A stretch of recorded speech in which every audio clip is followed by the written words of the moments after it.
और आज भव्य कार्यालय एक मंदिर के रूप में सुसज्जित कार्यालय हमको मिलता है। हमारा कार्यालय ई लाइब्रेरी से सुसज्जित है। हमारा कार्यालय इंटरनेट से जुड़ा हुआ है।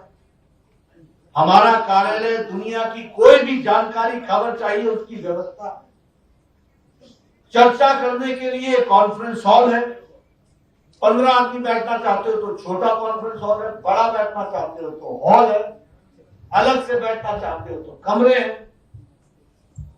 यानी पार्टी ने हार्डवेयर तैयार किया है, लेकिन सॉफ्टवेयर हमको बरकरार रखना है। ये हमारी जिम्मेवारी है। मैं कई बार लोगों को बोलता हूं, देखो हम बीजेपी ऑफिस नहीं बोलते, हम कार्यालय बोलते। हम कार्यालय क्यों बोलते हैं? क्योंकि ऑफिस का कॉन्सेप्ट यह है कि 10 बजे खुलता है, 5 बजे बंद हो जाता है। कार्यालय जीता जागता मंदिर है हमारी विचारधारा का। ये कभी बंद नहीं होता है और शाम को ही इसमें रौनक आती है। ये भी और ये संस्कार केंद्र है। मैं जब युवा होता था तो मुझसे कोई बोलता था, बेटा जी समझाओ ये पार्टी क्या होती है, संगठन क्या होता है। तो मैं उनको बोलता था कार्यालय आओ। तो कार्यालय में क्या करूं? आओ तो सही। आता था बेचारा, दरी पर बैठता था। अब कॉलेज का स्टूडेंट, जीन की पैंट पहनी हो, दरी पर बैठना पड़े तो समझ में आ जाए। तो बड़े बड़े अच्छे अच्छे कॉलेज के लोग जब जमीन पर बैठते थे तो दिमाग भी जमीन पर आ जाए। उद्देश्य था संस्कार देना। उद्देश्य था कि परिवर्तन के माध्यम कैसे बनते। उद्देश्य था कि उनको यह बताना कि एक साथ मिलकर के काम कैसे कर सकते। हमारे पास बहुत से लोग आते थे, Nadda ji tell me some work, we can do anything. पर ये बैठक उठक हमें नहीं आती। मैं कहता था इसी उठक बैठक से तुम बनोगे, इस बात को याद। अकेला चना भाड़ नहीं फोड़ता। ये संस्कार देने का केंद्र है। इसलिए कार्यालय जब हम बोलते हैं तो वह संस्कार केंद्र है। आपको पता चलता है कि एक साथ मिलकर के काम कैसे किया जा सकता है। और जब विपरीत परिस्थिति में हमारे लोगों ने खड़ा किया है, कोई जानता था इससे पहले जब वो पार्टी में आया कि फुल टाइमर क्या होता है, परिवार के बिना रहने वाले लोग कैसे काम करते हैं। कोई जानता था कि पार्टी को खड़ा करने के लिए किन किन लोगों ने क्या क्या योगदान किया है। ये सब चीजें जानने का केंद्र है तो कार्यालय। और इसलिए इनफॉर्मल एजुकेशन का रास्ता भी कार्यालय। लेकिन अब हम नई ऊंचाइयों पर जा रहे हैं, और अगर हमको नई ऊंचाइयों पर जाना है तो मॉडर्न फैसिलिटीज का उपयोग करते हुए हमारा कार्यकर्ता मोस्ट मॉडर्न विषयों के साथ भी अपने आप को जोड़ता हुआ दिखना चाहिए। दुनिया में क्या चल रहा है, देश में क्या चल रहा है, कौन कौन सी घटनाएं घट रही है, कैसे घट रही है, क्या घट रहा है, ये सारी जानकारियां हासिल करने का केंद्र अब हमारा कार्यालय है। इसलिए कार्यालय का उपयोग स्ट्रैटेजी बनाने के लिए करना चाहिए, तैयारी करने के लिए करना चाहिए। हम एक ऐसी पार्टी है जो आइडियोलॉजिकल बेस्ड है, वैचारिक पृष्ठभूमि पर हम खड़े हैं। मैं बार बार लोगों को बोलता हूं, देखो अगर ये विचार नहीं होता ना तो हम इतनी बड़ी लड़ाई नहीं लड़ सकते थे। और सब लोग मिट गए, समाप्त हो गए, और जो नहीं हुए वो हो जाएंगे। रहेगा तो फिर बीजेपी रहेगी।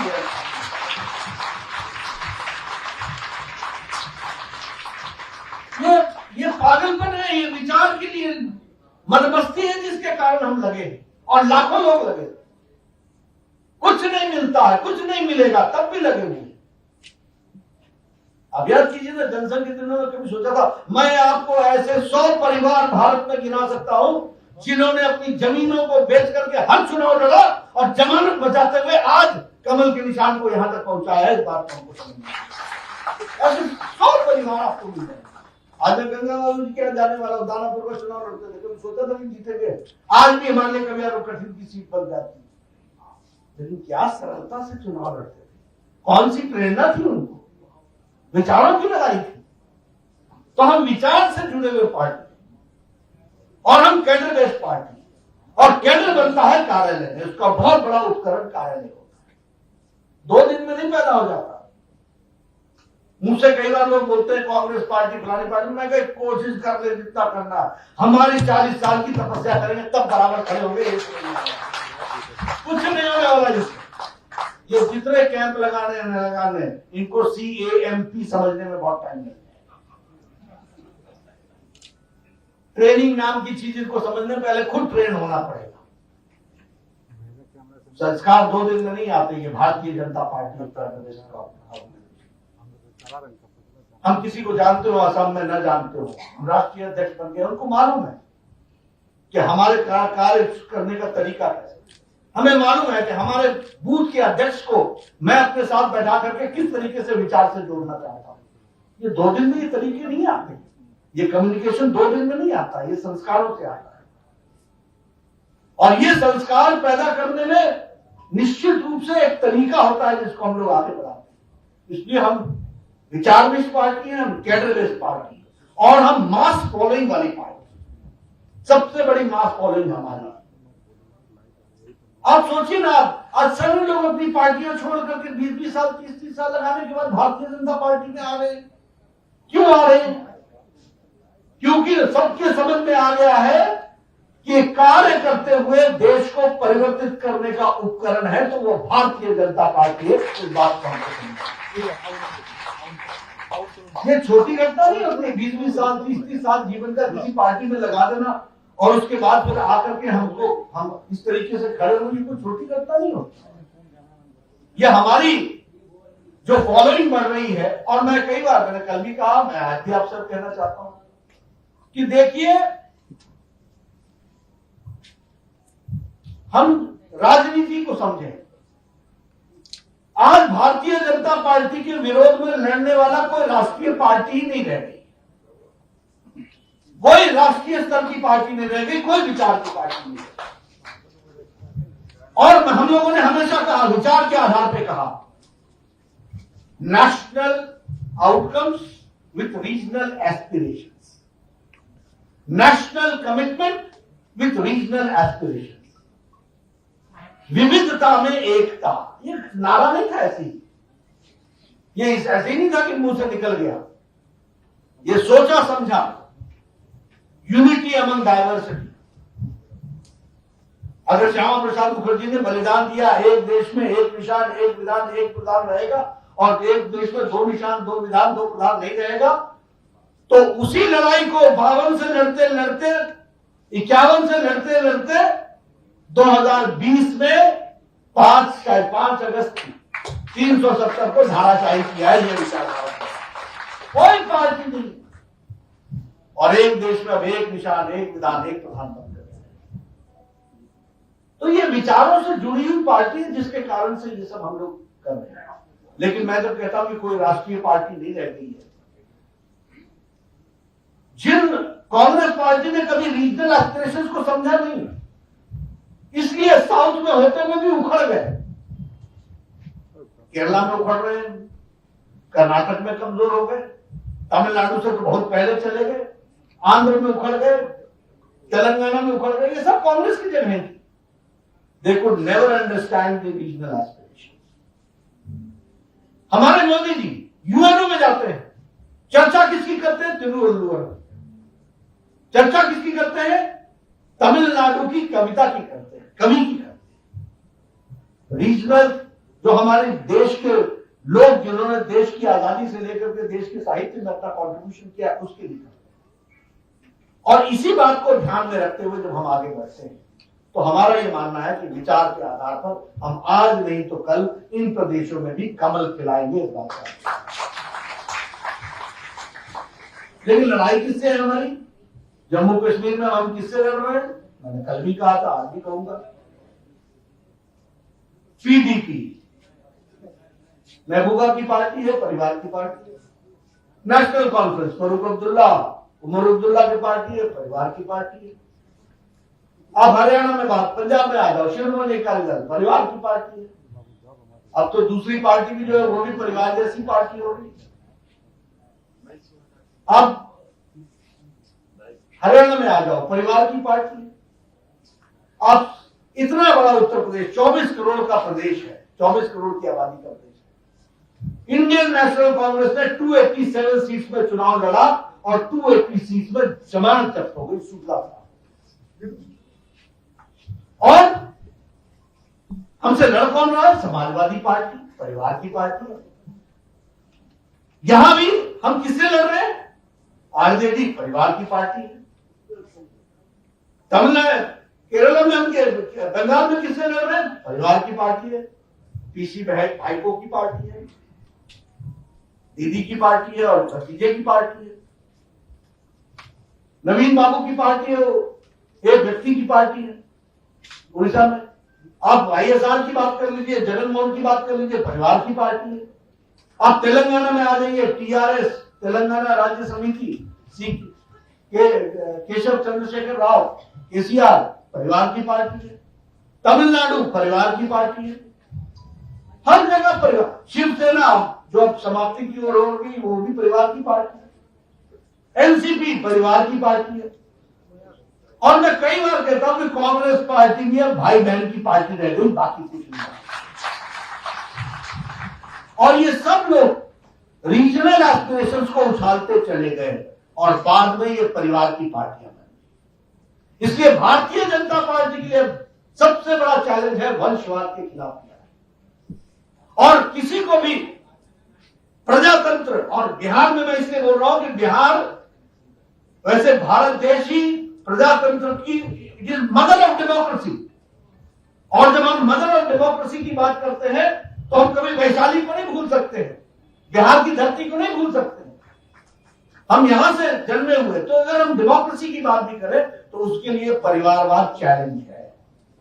और उस चैलेंज को अगर लड़ना है तो वो भारतीय जनता पार्टी ही लड़ सकती है।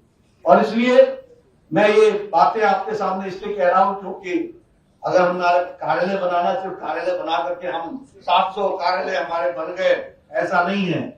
ये 700 कार्यालय ये पावर हाउस बनने हैं, इनको जनरेशन करना है, इनको जनरेट करना है। एक नहीं, लाखों नहीं, करोड़ों कार्यकर्ताओं को जनरेट करने की उपकरण बनना है, इसको हमको करना है। और आप देखिए ना, अब तो मंजिल बहुत नजदीक है। आप देखिए जिन लोगों ने लड़ाई लड़ी है उनकी बात करो ना। मैं याद करता हूं, यही पटना में था, मेरी उम्र शायद 6 साल थी, 66-67 की बात होगी। जनसंघ ने तय किया कि हम हर विधानसभा में चुनाव लड़ेंगे। सुशील जी ज्यादा बता सकते हैं, उस समय शायद तय हुआ था सभी कंस्टिट्यूंसी में चुनाव लड़ेंगे। जीतने के कोई आसार नहीं थे। जनसंघ का दिया वाला कैप पहन करके एक मोटरसाइकिल लेकर के एक विधानसभा में, मैं छोटा था, 6-7 साल का था। मैंने पूछा इससे होगा क्या? राजनीति में मेरी रुचि थी। बोले इससे दिया पहुंचेगा, जीतना तो है नहीं लेकिन इससे दिया पहुंचेगा। आज भी एक छोटे से बालक के रूप में मेरे दिमाग में बैठा हुआ है कि लड़ाई कमिटमेंट से होती है, लड़ाई कमिटमेंट से ताकत पैदा करती है। तो आज आप समझिए कि कितनी खुशी का दिन है कि आज आप दुनिया की सबसे बड़ी पार्टी, बिहार में सरकार में आप विराजमान, आपकी ताकत, आपके एमएलए, आपके एमपी, आपका समर्थन समाज के बीच में।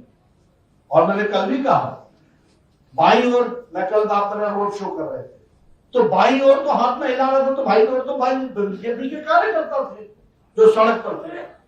लेकिन मैं दाहिनी ओर हाथ हिला रहा हूं, जहां बीजेपी के कार्यकर्ता नहीं थी, पटना की जनता थी। और लोग दुकानों से, छोटे छोटे दुकानों से, आम गरीब व्यक्ति हाथ हिला करके रिस्पॉन्ड कर रहा था। ये भारतीय जनता। मेरे को कल पटना विमेंस कॉलेज से लेकर के मौर्या के चौक तक कोई भी ऐसा ऑटो वाला, रिक्शा वाला, बस ड्राइवर, कंडक्टर, बस में चलने वाला साधारण व्यक्ति, ऐसा मुझे कोई नहीं मिला जिसने खिड़की से हाथ निकाल करके हाथ का अभिवादन किया। ये बीजेपी की ताकत बन रही है। आज आम गरीब साधारण व्यक्ति आपके साथ खड़ा हो रहा है। कोई चाय की दुकान लगा करके ठेला वाला खड़ा है, वो आपको नमस्ते कर रहा है। कोई दुकान पर आकर के कोई रिक्शा वाला चाय पी रहा है, वो आपको नमस्ते कर रहा है। वो तो कोई तैयार करके लाया हुआ व्यक्ति नहीं था। और हमें तो इतना समझ में आता ही ना कि मेरे नारे कौन लगा रहा है। तो ये परिवर्तन आज भारतीय जनता पार्टी आम गरीब व्यक्ति के साथ जुड़ी हुई पार्टी, गांव, गरीब, वंचित, पीड़ित, शोषित, इनकी पार्टी। और विकास के नाम पर भारतीय जनता पार्टी पर्यायवादी। विकास और भारतीय जनता पार्टी पर्यायवादी। इसलिए मित्रों, मैं आज के दिन आपको, अब बहुत सी बातें मैं कह सकता हूं, मैं आपकी उस पर चर्चा नहीं कर सकता हूं क्योंकि बहुत आवश्यकता नहीं है। लेकिन आप सबसे मैं निवेदन करूंगा कि आप सिर्फ कार्यकर्ता नहीं हैं, आप विचारों के वाहक हैं। इसलिए राजनीतिक व्यक्ति को राजनीतिक बातचीत और समाज और देश के लिए की बातचीत हमेशा लोगों के बीच में। ये हम लोग ऐसे ही बड़े साधारण ढंग से कह देते हैं, ये देखो स्वच्छता अभियान हो गया, 11 करोड़ इज्जत घर बन गए। अब कहने का और समझने का तरीका है। मैंने कल भी कहा था, आज भी कहता हूं, बचपन में जब मैं अपनी गाड़ी से सड़क पर, नेशनल हाईवे पर, स्टेट हाईवे पर चलता था, तो अगर सुबह 6 बजे चलता था या शाम को 6 बजे चलता था, तो मुझे झुंड पे झुंड महिलाएं अपने दैनिक नित्यक्रम के लिए सड़कों पर जाती हुई, और जब उनको गाड़ी की लाइट पड़ती थी बेचारे साइड में हट जाती। मैंने वो दृश्य देखा, अपनी आंखों से देखा। और इनकी संख्या के लिए राम मनोहर लोहिया जी ने कहा पार्लियामेंट में कि मुझे दुख होता है कि इस तरीके का दृश्य देखने को मिलता है। लेकिन 60 से लेकर के 2014 तक किसी ने नहीं कुछ किया। लेकिन प्रधानमंत्री मोदी जी ने 11 करोड़ इज्जत घर बना करके 11 करोड़ महिलाओं का सशक्तिकरण, और घर में सिर्फ एक महिला नहीं होती, बच्चे भी होते हैं। और मैं तो स्वास्थ्य मंत्री की दृष्टि से कहता हूं कि डायरिया के इंसिडेंट्स घट गए। हेल्थ मिनिस्ट्री की तरफ से मैं बोलता हूं कि डायरिया के इंसिडेंट्स घट गए। इसलिए स्वच्छता ही नहीं है, स्वस्थ परिवर्तन लाने का ही माध्यम है। लेकिन इन बातों को हमको बताना होगा, समझाना होगा, लोगों के बीच में जाकर के चीजों को रखना होगा। लोग जानते हैं। अब प्रधानमंत्री गरीब कल्याण अन्न योजना, आप बताइए, किसी देश ने दुनिया में कोरोना के संक्रमण में कोई इस तरीके का पैकेज किया? आज 80 करोड़ की जनता को, और उसमें प्रदेश सरकार अपनी तरफ से भी कुछ जोड़ करके देने का प्रयास कर रही है। ये स्वावलंबी, पिछली बार 100 साल पहले जब महामारी आई थी तो लोग बीमारी से ज्यादा भूखमरी से मर गए, लेकिन उसकी भी व्यवस्था की गई। ऐसी कितनी स्कीम्स है, मैं गिनाने लगूं और आप सब लोग जानते भी हैं। लेकिन इसके हमको वाहक बनना है, और इसके वाहक बनने के साथ साथ चीजों को नीचे तक ले जाना है, और एक दूसरे के साथ विमर्श करने का और अच्छी तरीके से रखने का अगर कोई स्थान है तो वो कार्यालय है जिसका हमको उपयोग। डिस्कशन होनी चाहिए, डिबेट होनी चाहिए, चर्चा होनी चाहिए। मैं आपको फिर से पुनः बधाई देना चाहता हूं।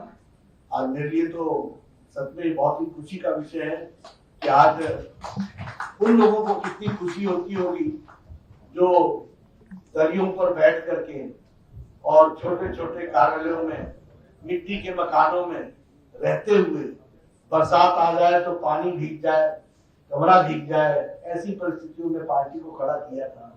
आज 16 कार्यालय, नए भवन, विकास के मंदिर, परिवर्तन के मंदिर बनकर के तैयार हुए, संस्कार के मंदिर बनकर के तैयार हुए, 7 नए कार्यालय और तैयार हुए।